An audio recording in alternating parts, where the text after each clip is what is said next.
तुम्हाला याचा अपडेट देईल. ओके मित्रांनो, त्याच्यानंतर महाबीज याचं सुद्धा याचा स्टेटस सध्या काय महाबीजचं, तिथं आस्थापना विभाग वगैरे असेल तिथून माहिती घेण्याचा प्रयत्न करतो. लवकरच याचं सुद्धा एक अपडेट देईल. पण सध्या जे आहेत ते म्हणजे 4 कृषी विद्यापीठाच्या भरती. आता ज्या काही 4 कृषी विद्यापीठाच्या भरती आहेत आपल्याला माहिती आहे की मी याच्या आधी तुम्हाला अपडेट देऊ शकलो असतो, कारण 2 कृषी विद्यापीठाच्या ऑलरेडी त्याचे रिक्त पद आपल्याकडे आलेले होते, पण मी व्हिडिओ टाकला नाही आहे. कारण म्हणलं 4 ही कृषी विद्यापीठाचे ज्यावेळेस पदं येतील आणि अशी माहिती होती की 2 दिवसामध्ये 2 ते 3 दिवसामध्ये ते सुद्धा आपल्याला माहिती भेटेल, त्याच्यामुळे आपण व्हिडिओ टाकला नव्हता.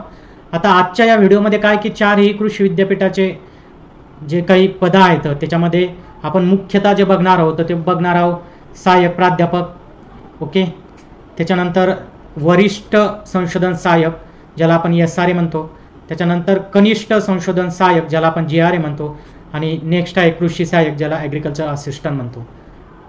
तर आता हे जे पदं आहेत तर हे पदं म्हणजे एकूण किती पदं आहेत, या पदामध्ये आपल्याला रिक्त किती पदं आहेत आणि म्हणजे किती पदं येण्याचे चान्सेस आहेत. त्याच्यामुळं माझी एक तुम्हाला सर्वांना विनंती आहे की मी एक व्हिडिओ टाकला होता. हा व्हिडिओ ॲक्च्युली बऱ्याच जणांनी बघितलेला असेल, बऱ्याच जणांनी म्हणजे जवळपास आज याला जवळपास 20,000 व्ह्यू आलेले आहेत. तर हा मी एक व्हिडिओ टाकला होता कृषी सहाय्यक. अलग लक्षात, आपण जे व्हिडिओ टाकतो तर ते डिटेल असतात आपले, अलग लक्षात. तर याच्यामध्ये जो व्हिडिओ टाकला होता तर मी या व्हिडिओमध्ये तुम्हाला सांगितलेलं होतं, याची लिंक ज्यांनी बघितलं नसेल तो डिस्क्रिप्शनमध्ये दिली. या व्हिडिओमध्ये मी सांगितलं होतं तुम्हाला की हा व्हिडिओ टाकण्याचा उद्देशच हा होता की अभ्यास तुम्ही चालू करून द्या आणि अभ्यास सुरू केल्यानंतर तुम्हाला नेमकं आता काय काय वाचायचं आहे काय काय नाही तर त्या व्हिडिओमध्ये सांगितलं होतं. म्हणजे अजून ॲडव्हर्टाइजमेंट 4 कृषी विद्यापीठाकडून डिक्लेअर होणं बाकी आहेत. यांनी फक्त यांच्या जागा किती रिक्त आहेत तर ह्या 4 कृषी विद्यापीठांना आपल्याला सांगितले आहेत. आता त्याची ऑफिशियली जी काही ॲडव्हर्टाइजमेंट आहे ती येणं बाकी आहे अजून, अलग लक्षात. ती आता बघू, आपल्याला बी प्रयत्न करावा लागतील की ती एक तर आचारसंहितेच्या आधी यावं. ओके, आचारसंहितेच्या आधी यावं यासाठी आपले प्रयत्न आहे. पण तुम्ही काय करा तोपर्यंत तुमचा अभ्यास कंटिन्यू चालू राहू द्या. ओके, आणि अजून एक की ज्यांना आतापर्यंत हे आपले एक टेलिग्राम चॅनल आहे तर ते जॉईन नसेल केलं तर ते टेलिग्राम चॅनलसुद्धा जॉईन करा. तुम्हाला याचं टाईप करायचं आहे कृषी सेवक 2 असं टाईप केल्यावर एक साईडनं असा लोगो दिसतो, तिथं जाऊन हे टेलिग्राम चॅनल जॉईन करू शकता. ओके, आता कृषी विद्यापीठामध्ये ह्या आता पदं आहेतच, याला आपण टेक्निकल पदं म्हणू. टेक्निकल पदं याच्यासाठी की याच्यामध्ये फक्त BSc ॲग्रिकल्चर किंवा BSc ॲग्रिकल्चर किंवा आपल्या ज्या अदर ब्रँचेस आहेत तेच याला इलिजिबल असतात. पण कृषी विद्यापीठामध्ये अशाही काही जागा आहेत जसं वरिष्ठ लिपिक कनिष्ठ लिपिक वगैरे झालं, अजून काही डिग्री बेसिसवर जागा आहेत तर त्या जागेचे सुद्धा तुम्ही फॉर्म भरा. अलग लक्ष, हे तर आपलं आहेच हक्काचं, पण बाकीच्या ठिकाणी सुद्धा आपण फॉर्म भरा आणि ती तयारी करा त्या पद्धतीनं. म्हणून मी सांगत आहो की जर ॲग्रिकल्चर करत असाल आणि कृषी विद्यापीठामध्ये आता वरिष्ठ लिपिक किंवा कनिष्ठ लिपिकच्या जागा आलेल्या असतील तर तो आपण मराठी वाचत असेल तर तिथं मराठीत 25 मार्काचा राहू शकतो. अलग लक्षात, इथं समजा आपल्याला 15 मार्काचा राहील किंवा 15 क्वेश्चन्स राहतील. त्याच्यामुळे जे काही करत आहात ते आता व्यवस्थित करा. लवकरच याचे जे काही अपडेट्स असतात कोर्सबद्दल हे बद्दल ते सुद्धा मी लवकर घेऊन येत आहे. आणि आजच्या व्हिडिओ जो आहे याला लाईक करा, सबस्क्राईब करा आणि शेअर करा आणि बेल नोटिफिकेशन ऑन करा, कारण लवकरच आता ॲग्री असिस्टंट किंवा बाकीच्या जे GRA SRA येतात तर याचे मी आपल्या यूट्यूबला व्हिडिओ फ्री व्हिडिओ असतील ते मी यूट्यूबला आता स्टार्ट करत आहे. ओके, काही मधात काही कामं होते त्याच्यामुळे आपले व्हिडिओ आले नव्हते. तर सगळ्यात प्रथम आपण बघू ते म्हणजे महात्मा फुले कृषी विद्यापीठ राहुरी. आता हे जे काही राहुरी आहेत तर यांचे मंजूर पदे किती, भरलेले पदे किती आणि रिक्त पदे किती हे आपल्याला बघायचं आहे. तर आता मी फक्त ह्योच कॉलम घेईल, कोणता, रिक्त पदे किती. आता हे मंजूर पदं आणि भरलेले पदं याच्याशी आपण एवढं निगडीत नाही आहे, आपल्याला फक्त आता रिक्त पदं किती येतं एवढंच बघायचं आहे याच्यामध्ये, अलग लक्षात. आता जर आपण बघितलं की जवळपास इथं बघा ही आता ही सरळ सेवा आणि प्रमोशन म्हणजे प्रमोशन बढती देऊ आणि एकूण म्हणजे ही रिक्त पदं आपल्याला किती आहेत ते समजतील. ओके, आता सरळ सेवानं आपल्याला भरायचे होते 188 पदे आणि त्याच्यामध्ये पदोन्नतीने 97 पदे, जे एकूण जर आता बघितले आपण तर 285 पदं रिक्त आहेत. आता सहाय्यक प्राध्यापक सर आम्हाला काय म्हणजे ते कामाचं, पण जे BSc ॲग्रिकल्चर वगैरे करत असतील तर त्यांनी एक लक्षात घ्या की सहाय्यक प्राध्यापकासाठी कमीत कमी आपलं इलिजिबल आपण केव्हा होऊ तर हे माहिती असणं गरजेचं आहे. तर तुम्ही जर MSc असाल आणि तुमच्याकडे जर नेट असेल, जो आत्ताचा UGCचा नवीन स्टॅट्यू आलेला आहे त्यानुसार सांगत आहोत, तुम्ही MSc असाल आणि तुमच्याकडे त्या याच्यातली ICRची नेट असेल किंवा UGCची नेट असेल, अलग लक्षात, तर तुम्ही इंटरव्ह्यूला क्वालिफाय होऊ शकता. म्हणजे तुम्ही सहाय्यक पदासाठी फॉर्म भरू शकता. त्याच्यात अजून त्यांनी हे सांगितलेलं आहे की त्याचा एक API इंडेक्स असतो मित्रांनो. ते API इंडेक्सनुसार किती मार्क तुम्हाला भेटतात त्यानुसार तुम्हाला तिथं इंटरव्ह्यूला बोलवतात, अलग लक्षात. आणि जर तुमच्याकडं MSc, आपण काय सांगितलं की सहाय्यक पदासाठी MSc प्लस नेट हा मिनिमम, किंवा मग तुमच्याकडं PhD असेल, अलग लक्षात, PhD असेल तरी सुद्धा आपण या पदासाठी काय करू शकतो, अप्लाय करू शकतो. आता दुसरी गोष्ट महत्त्वाची म्हणजे काय याच्यामध्ये, तुमच्याकडं जर MSc झालेले असेल तर 2 मिनिमम तुमच्याकडं रिसर्च पेपर असणं गरजेचं आहे. आणि बाकी काही अवॉर्ड्स वगैरे काही आर्टिकल्स हे सुद्धा आपल्याला असणं गरजेचं आहे. मग टोटली हे जी काही सहाय्यक प्राध्यापक असते तर ही तुमचा API इंडेक्स यानुसार ही भरली जाते, याचे इंटरव्ह्यू होतात. ओके. आता त्याच्यानंतरचं जे पद आहे ते म्हणजे वरिष्ठ संशोधन सहाय्यक. आता हे जे काही वरिष्ठ संशोधन सहाय्यक आहे याला आपण SRA म्हणतो. SRAचे प्रमोशन्स नंतर असिस्टंट प्रोफेसर म्हणजे सहाय्यक प्राध्यापक म्हणून होते, पण त्याच्यासाठी जवळपास कास्टनुसार वेगवेगळ्या आपल्या क्लासनुसार जनरली जर बघितलं आपण तर जवळपास 10 वर्षाचा कालावधी लागतो SRAचा असिस्टंट प्रोफेसर होण्यासाठी. ओके. तर हे जे काही SRA पद आहे तर या SRA पदासाठी लागते MSc. मग आता ही MSc का कोणती, तर तुम्ही ज्या डिपार्टमेंटला आहात त्या डिपार्टमेंटसाठी. आता याच्या आधी काय झालं होतं मित्रांनो, परभणी कृषी विद्यापीठाने जी ॲडव्हर्टाइजमेंट घेतली होती तर त्याच्यासाठी त्यांनी एक कंबाईन जागा काढलेल्या होत्या. कंबाईन म्हणजे SRAच्या समजा 70 जागा combine apply to all MSc वाले त्याला करू शकत होते. पण यावेळेस माहिती नाही काय होऊ शकते, म्हणजे एक तर डिपार्टमेंट वाईजही जागा येऊ शकतात, डिपार्टमेंट वाईजही एक्झाम होऊ शकते. फॉर एक्झाम्पल ॲग्रॉनॉमीला सगळ्यात जास्त जागा असतात SRAसाठी, त्याच्यानंतर बॉटनीला असतात, अलग लक्षात. म्हणजे यांच्या जर संभवतात 40 किंवा 30 जागा असतील SRAसाठी, तर मे बी त्या डिपार्टमेंटची स्पेशल एक्झाम्स होणार. स्पेशल एक्झामपेक्षा असं म्हणू की आपण त्याचा जो सिलेबस राहील तर तो सिलेबस अभ्यासक्रम राहील तो त्या डिपार्टमेंटचा राहू शकतो. पण अजून असं कोणत्याच विद्यापीठानं अजून नोटिफिकेशन्स दिलेलं नाही. त्याच्यामुळं जोपर्यंत नोटिफिकेशन्स येत नाही तोपर्यंत आपलं काम हे अभ्यास करणं, अलग लक्षात. जेव्हा नोटिफिकेशन्स येईल कृषी विद्यापीठाचं त्याच वेळेस आपल्याला माहिती होईल.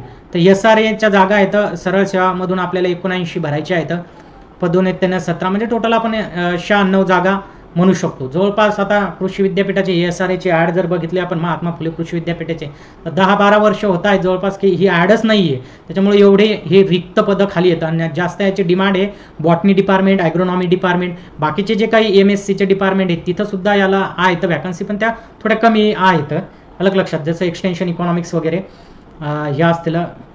पण तुम्ही जर बॉटनी, ॲग्रोनॉमी वगैरे, हॉर्टिकल्चर वगैरे बघितलं हे मेजर याच्यातले तर त्याला जास्त वॅकन्सी तिथं तुम्हाला दिसतील. अजून मी काय म्हणत आहे की याचं डिटेल त्याचं काय राहील, म्हणजे त्याची विषयानुसार परीक्षा होईल का काय, आणि 4 विद्यापीठाचं एकच राहील. असं नाही की राहुरी कृषी विद्यापीठ मग विषयानुसार घेईल आणि परभणी कृषी विद्यापीठ कंबाईन एकत्र गेला, असं नाही होणार. 4ही कृषी विद्यापीठाचं एकच राहील, जे काही असेल ते. पण जोपर्यंत नोटिफिकेशन कृषी विद्यापीठातून येत नाही तोपर्यंत हे आपल्याला सांगता येत नाही. फक्त एवढंच सांगेल की तुम्ही तुमच्या विषयात असाल, विषयाशी निगडीत, तर तुम्ही अभ्यास राहू द्या.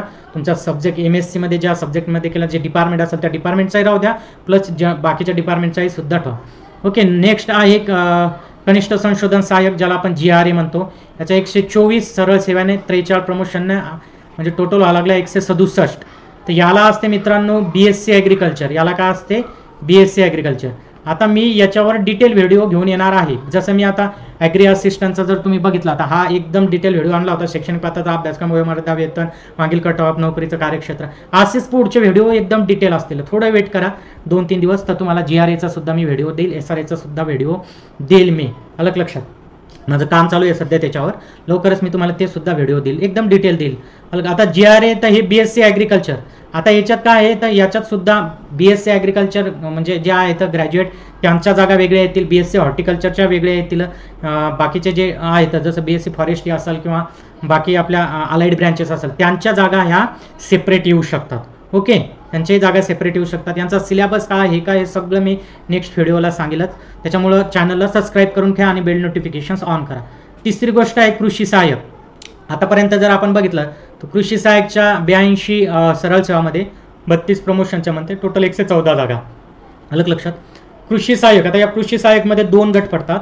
एक म्हणजे डिप्लोमा, ज्यांचा 2 वर्षाचा डिप्लोमा झालेला आहे, तर ते डिप्लोमावाले स्टुडंट प्लस ॲग्रिकल्चर ग्रॅज्युएट असतील. अलग लक्षात. आता मात्र कृषी सहाय्यकमध्ये मात्र सगळे इन असतात, त्याच्यात काय असं सेपरेशन नसते. जे BSc ॲग्रिकल्चर असो, BSc फॉरेस्ट्री असो, BSc तुमचं हॉर्टिकल्चर असो, BSc जेवढ्या आपल्या बाकीच्या फूड असो, या सगळ्या ब्रँचेस याच्यासाठी असतात. पण याच्यामध्ये कृषी सहाय्यक आतापर्यंत बघितलं आहे आपण की कृषी सहाय्यकामध्ये डिप्लोमावाल्यांसाठी ही एक चांगली अपॉर्च्युनिटी असते, कारण की कृषी सहाय्यकचे जे काही पदं येतं ते मॅक्झिमम पद डिप्लोमावाल्या स्टुडंटसाठी असते. आणि आतापर्यंत जे काही युनिव्हर्सिटीने पेपर घेतलेले आहेत ते पेपर मात्र तुमच्या सिलेबसनुसारच युनिव्हर्सिटीने घेतलेले आहेत. आणि आपल्याला माहिती आहे आता TCS आणि IBPS या 2 याच्याकडे देतील, कारण असं नाही की 4 विद्यापीठ एकाच कंपनीकडे देतील, असं नाही की मग आपल्याला काय करता येईल, IBPSला देतात का TCSला देतात ते आता विद्यापीठला माहिती. अलग लक्षात. पण असं माहिती पडलं की बा जसं की राहुरी कृषी विद्यापीठ TCS सोबत त्यांचा करार झालेला आहे. अलग लक्षात. तर हे या पद्धतीनं मग आपल्याला अभ्यास करावा लागेल. ओके. तर जे काही कृषी डिप्लोमावाले स्टुडंट आहेत हे येतं. आता याचा अभ्यास कसं करायचं, काय करायचं सर, कोणते पुस्तक व्हायचं, याचा एक सेपरेट व्हिडिओ, मी आज सगळी खिचडी करणार नाही, याचा एक सेपरेट व्हिडिओ राहील. तर हे फक्त तुम्ही रिक्त पद याच्यासाठी की आपल्याला आता तयारी करायची आहे, ते बिन चांगल्या पद्धतीनं. कारण तुम्हाला माहिती आहे की इकडे जे आपण महाराष्ट्र शासनाच्या कृषी सेवक म्हणून लागले ते सुद्धा कॉम्पिटिटर तुम्हाला इथं राहतील, कारण की हे पद खूप चांगले येतं. अलग लक्षात. म्हणजे ते लोक सुद्धा इकडं अप्लाय करतील आणि इकडे सुद्धा ते कॉम्पिटिशन्स देतील. त्याच्यामुळे अभ्यास करावा लागेल, एका प्रश्नासाठी लढावं लागेल आपल्याला. ओके. दुसरं आहे परभणी कृषी विद्यापीठ. अलग लक्षात. हे परभणी कृषी विद्यापीठाचं आहे. तर ही स्थिती आहे 1/7/2024 म्हणजे मागच्या महिन्यातलेच, म्हणजे अपडेटवाली आहे. तर परभणी कृषी विद्यापीठात बघू आपण सहाय्यक प्राध्यापकाचे सरळ सेवेने जवळपास 79 पदं आहेत. 19 पदं 59 पदं पदोन्नतीने येतं. जवळपास 138 पदं सहाय्यक प्राध्यापकाचे येतील मित्रांनो. ओके. त्याच्यानंतर वरिष्ठ संशोधन सहाय्यक, तर हे पदं थोडी इथं कमी झालेले आहेत, कारण मधामध्ये इथं 25 पदं आले आहेत वरिष्ठ संशोधन सहाय्यक. तर याचं कारण असं की परभणी कृषी विद्यापीठाची 2017 का 18मध्ये नाही, सॉरी 2020 आय थिंक, कोरोनाच्या आधी कोरोनाच्या मधामध्ये एक परीक्षा झाली होती त्यांची, आपली SRA साठीची. अलग लक्षात. परभणी कृषी विद्यापीठानं SRA साठीची एक एक्झाम घेतलेली आहे, त्याच्यामुळे हे पदं इथं आपल्याला कमी दिसत आहेत. जवळपास 25 पदं आहेत. आणि कनिष्ठ संशोधन सहाय्यक, तर याच्यामध्ये जर आपण बघितलं तर सरळ सेवेचे 35 आणि पदोन्नतीचं एक म्हणजे असं एक 36 पदं आहेत कनिष्ठ संशोधन सहाय्यकचे. आणि कृषी सहाय्यकचे जर आपण बघितले तर 121 हे सरळ सेवाने भरायचे आहेत आपल्याला. त्याच्यानंतर 23 पदोन्नतीचे आणि टोटल आपण एकूण जर बघितलं तर 144 पदं आहेत. म्हणजे कोणाचे? परभणीचे. म्हणजे या इकडले 144 आणि आपण जर बघितले तर हे 114. अलग लक्षात. म्हणजे असे विद्यापीठाचे आपल्याला ॲडव्हर्टाइजमेंट राहू शकतात. ओके. म्हणजे टोटल जर आपण इथं बघितलं तर या विद्यापीठाची ही 343 पदाची. आता हे आपण टेक्निकल बद्दल होता, बाकीच्या अदर बिन पदांना मान्यता भेटलेली आहे. तर त्याच्यात मग गट क ड ब जे की आपण सुद्धा त्याच्यातले काही पदं एनी ग्रॅज्युएटचे काही पदं असतील त्याला सुद्धा आपण इलिजिबल राहू शकतो. ओके. नेक्स्ट आहे डॉक्टर बाळासाहेब सावंत कोकण कृषी विद्यापीठ. ओके. तर या कोकण कृषी विद्यापीठांचे इथं आपल्याला या युनिव्हर्सिटीचे सगळ्यात कमी पदं आपल्याला इथं दिसत आहेत. तर बघा याचे मंजूर जे काही पदं होते हे 208 होते. आणि हे बघा इथं नाही, इथं हा वेगळा वर्ग, इथं सरळ सेवा भरतीचे आपल्याला बघायचे. इथं सहाय्यक पदाचे रिक्त 65 पदं आहेत मित्रांनो. किती येतं? 65 पदं इथं तुम्हाला दिसत आहेत की ते रिक्त आहेत, कारण आपण हा रकाना बघतो सरळ सेवामधला, पदोन्नतीचा आपण बघत नाही. ओके. म्हणजे एकूण जर आपण इथं बघितलं 64 आणि हे 65 आणि 12 हे टोटल, म्हणजे इथं 77 पदं आपल्याला दिसतात सहाय्यक प्राध्यापकाचे. आणि SRAचे जर बघितले आपण तर SRAमध्ये जर बघितलं तर बघा इथं SRA 24 आणि भरलेली 12, म्हणजे रिक्त किती आहेत हे 12. आणि इकडे जर बघितलं 1 त्याच्या 13, म्हणजे 13 पदं येतील फक्त. आणि जर याचं बघितलं अजून आपण याच्यामध्ये कोणतं कनिष्ठ संशोधकामध्ये इकडे फक्त इथं 8च पदं आहेत.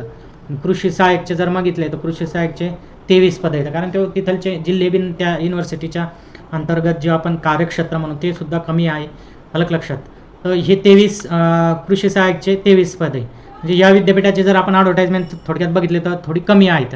जे इथं 23 कनिष्ठ संशोधन सहाय्यक 8, इकडचे 13 वरिष्ठ संशोधन सहाय्यक आणि असिस्टंट प्रोफेसर म्हणजे सहाय्यक प्राध्यापकसाठी 77 पदे. ओके. नेक्स्ट हे डॉक्टर पंजाबराव देशमुख कृषी विद्यापीठ. तर बघा याचे मोठं विद्यापीठ आहे, याचं कार्यक्षेत्र खूप मोठं आहे. या विद्यापीठाचं सुद्धा पूर्ण विदर्भ याच्यामध्ये येतो. तर बघा याच्यामध्ये शिक्षक वर्ग अ दिलेला आहे. शिक्षक वर्ग आणि शिक्षक तर म्हणजे त्याच्यामध्ये त्यांनी क्लासिफिकेशन केलेलं आहे. त्याच्यामध्ये त्यांनी अ ब क ड असं क्लासिफिकेशन्स केलेलं आहे.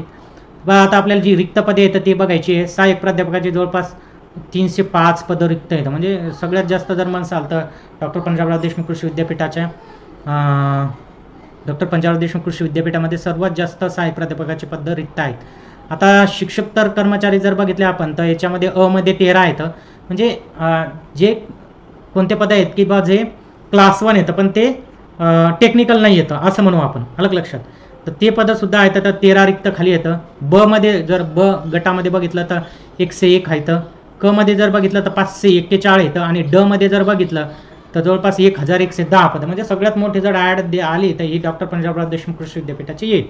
आता त्याच्यानंतर आपण पाहू हे टेक्निकलचे पदं. आता काय बघत आहोत टेक्निकलचे पदं. टेक्निकलमध्ये सहाय्यक प्राध्यापकासाठी जे आपण बघितलेले होते तर ते 155, अलग लक्षात, 155 पदं दिलेले आहेत. म्हणजे मग हे काय तर याच्यातले पदोन्नतीनं आता जर काही भरलेले असतील किंवा दिलेले असतील तर ओके. आता वरिष्ठ संशोधन सहाय्यक 57 पदे आहेत. त्याच्यानंतर कनिष्ठ संशोधन सहाय्यक 93 पदे आहेत. म्हणजे GRAचे जे आपण म्हणू तर चांगली अपॉर्च्युनिटी आहे 93 पदं. त्याच्यानंतर कृषी सहाय्यक जे आहेत तर कृषी सहाय्यकचे 82 पदं. किती येतं? 82. म्हणजे टोटल इथं जर आपण बघितलं तर इथं या विद्यापीठामध्ये तुम्हाला GRAचे पदं सगळ्यात चांगले आहेत आणि वरिष्ठ संशोधन सहाय्यकचे सुद्धा आहेत 57. पण वरिष्ठ संशोधन सहाय्यक जर आपण बघितलं तर महात्मा फुले कृषी विद्यापीठाचे आपल्याला इथं सगळ्यात जास्त दिसून येतात, जवळपास 96 पदं दिसून येत आहेत. तर अशा पद्धतीचं हे आजच्या पदाची अपडेट्स आहेत की जे आपल्याला एक अभ्यास करण्यासाठी एक आपल्याला ऊर्जा भेटेल. त्याच्यामुळे जो काही अभ्यास असेल तुम्ही कंटिन्यू ठेवा. त्याच्यामध्ये काय ठेवायचं आहे तुम्हाला ॲग्रिकल्चर चालू करायचं आहे, सोबत मराठी, इंग्लिश, GS हे सुद्धा तुम्हाला करायचं आहे. म्हणजे ल्याकून नको कोणत्याच विषयामध्ये. ओके. मग आता तुमचा प्रश्न आहे की बऱ्याच जणांनी विचारलं सर बुक पुस्तकं का कोणते रेफर करायचे, काय करायचे, अलग लक्षात. तर त्याचा एक सेपरेट व्हिडिओ राहील. तोपर्यंत आपल्याला त्याचं इलिजिबिलिटी क्रायटेरिया वगैरे सुद्धा कळून जाईल. आणि लवकरच या 2-4 दिवसामध्ये मी GRA बद्दल एक व्हिडिओ घेऊन येईल. त्याच्यानंतर SRA बद्दल एक व्हिडिओ घेऊन येईल. अलग एक सेपरेट व्हिडिओ आहे. त्याच्यामुळे ज्यांनी सबस्क्राईब नसेल केला त्यांनी यूट्यूब चॅनलला सबस्क्राईब करून घ्या आधी आणि बेल नोटिफिकेशन्स करा. ओके. आणि लवकरच आपल्या काय असेल टेक्निकलचे काही कोर्सेस आपल्या टेस्ट सिरीज वगैरे ते सुद्धा आपण आपल्या सदार ॲग्री प्लॅटफॉर्म याच्यावर घेऊन येत आहे. ओके. तर आज आपण इथंच थांबू. लवकरच भेटू आता आपल्या नेक्स्ट व्हिडिओ आवडला असेल मित्रांनो तर नक्की लाईक करा,